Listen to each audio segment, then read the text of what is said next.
ৰাষ্ট্ৰীয় পৰ্যায়ৰ খেলুৱৈ আছিল, কিন্তু সেই খেলুৱৈগৰাকীৰ জীৱনলৈ হঠাৎ এটা সময়ত যিটো প্ৰত্যাহ্বান নামি আহিছিল, সেইটোৰ সন্দৰ্ভত মই খাকলাৰীৰ যোগেদিয়ে অৱগত হৈছিলোঁ। আৰু তাৰপিছত মই আমাৰ ষ্টুডিঅ'লৈ মাতি আনি তেখেতৰ সন্দৰ্ভত কিছু কথা অসমৰ ৰাইজক অৱগত কৰাইছিলোঁ। গতিকে তাৰ কাৰণেও মই খাকলাৰীক ধন্যবাদ জনাম। আৰু ক্ষীৰোদ খাকলাৰীক লৈ যিখন কিতাপ ধৰ্মেন্দ্ৰ খাকলাৰীয়ে ইয়াৰ পূৰ্বে সংকলন কৰিছিল, সেইখনো গুৱাহাটী প্ৰেছ ক্লাবত আনুষ্ঠানিকভাৱে যেতিয়া উন্মোচন কৰা হৈছিল, ময়ো তাৰ উন্মোচক আছিলোঁ।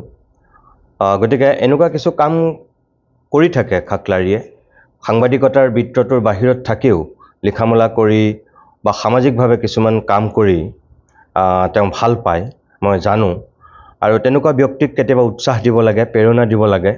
আৰু মই ভাবিছোঁ যে আজিও তেনেকৈ তেখেতক উৎসাহ দিবৰ কাৰণে, প্ৰেৰণা দিবৰ কাৰণে মই আনুষ্ঠানিকভাৱে তেখেতৰ যিখন আত্মজীৱনীমূলক গ্ৰন্থ, এইখন উন্মোচন কৰি তেখেতক এটা মই সাহস দিছোঁ, আগলৈ যাতে তেখেতে আৰু এনেধৰণৰ ভাল কাম কৰি যাব পাৰে। ভগৱানৰ ওচৰত প্ৰাৰ্থনা কৰিছোঁ।